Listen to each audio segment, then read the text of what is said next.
முகாலய மன்னர் அவுரங்கசீப் கல்லறையை வைத்து மகாராஷ்டிரா மாநிலமே பற்றி எறிய ஆரம்பித்துள்ளது. இந்து அமைப்புகள் வேண்டுமென்றே இஸ்லாமியர்களை குறிவைத்து வன்முறையை கிளப்புவதாக சமூக வலைதளங்களில் கண்டனங்கள் குவிந்து வருகின்றன. கடந்த 1992 ஆண்டு டிசம்பர் 6ஆம் தேதியை அவ்வளவு சீக்கிரம் யாரும் மறந்துவிட முடியாது. அந்த தினத்தில்தான் கர சேவகர்கள் என்று சொல்லப்படக்கூடிய இந்துத்துவவாதிகளால் உத்தரப்பிரதேச மாநிலம் அயோத்தியில் உள்ள பாபர் மசூதி இடிக்கப்பட்டது.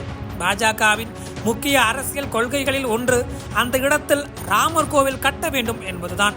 இதற்கான ரத யாத்திரை இந்தியா முழுவதும் அப்போது பாஜகவின் தலைவராக இருந்த அத்வானியால் மேற்கொள்ளப்பட்டது. இதற்கு தீவிர வலதுசாரி இயக்கங்களான விஸ்வ இந்து பரிஷத், ஹனுமன் சேனா, RSS உள்ளிட்டவை பின்னணியில் இருந்தன. இதனைத் தொடர்ந்து அயோத்தியில் பாபர் மசூதி இருந்த இடத்தில் ராமர் கோவில் கட்டப்பட்டு தற்போது வழிபாடும் செய்யப்பட்டு வருகிறது. பாஜகவின் முக்கிய அரசியல் கொள்கைகளில் இது ஒரு வெற்றியாக பார்க்கப்பட்டது. இதன் மூலம் பாஜக வட மாநிலங்களில் வளர்ச்சி அடைந்ததோடு மக்களை மத ரீதியாக பிரிப்பதாகவும் குற்றச்சாட்டு எழுந்தது.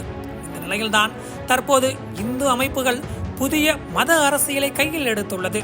இந்த முறை உத்தரப்பிரதேசத்தில் இல்லை, பாஜக ஆளும் மற்றொரு மாநிலமான மகாராஷ்டிராவில், அதாவது முகாலய மன்னர் அவுரங்கசீப்பின் கல்லறையை அகற்ற வேண்டும் என்று பாஜக அமைச்சர்களும் இந்து அமைப்புகளும் போராட்டங்கள் நடத்தி வருகின்றன. இந்த போராட்டம்தான் தற்போது வன்முறையாக மாறியுள்ளது. முன்னதாக கடந்த மாதம் ஹிந்தியில் வெளியான சாவா என்ற திரைப்படத்திற்கு பிறகுதான் இந்த பிரச்சனை ஆரம்பமானதாக சொல்லப்படுகிறது. இந்த படத்தில் சத்ரபதி சிவாஜியின் மகனான சாம்பாஜியை அவுரங்கசீப் கொடுமைப்படுத்தி மதம் மாறவில்லை என்பதற்காக கொலை செய்வதாக காட்சிகள் இடம்பெற்றிருக்கும். இதன் பின்னர்தான் சத்ரபதி சிவாஜியின் வம்சாவளியான பாஜகவின் நாடாளுமன்ற உறுப்பினர் உதயன்ராஜ் போட்சாலே இவ்வளவு கொடுமைகளை இந்துக்களுக்கு செய்த அவுரங்கசீப்பின் கல்லறை ஏன் இந்த மண்ணில் இருக்க வேண்டும் என்று கொளுத்தி போட இப்போது மகாராஷ்டிரா மாநிலமே பற்றி எரிகிறது.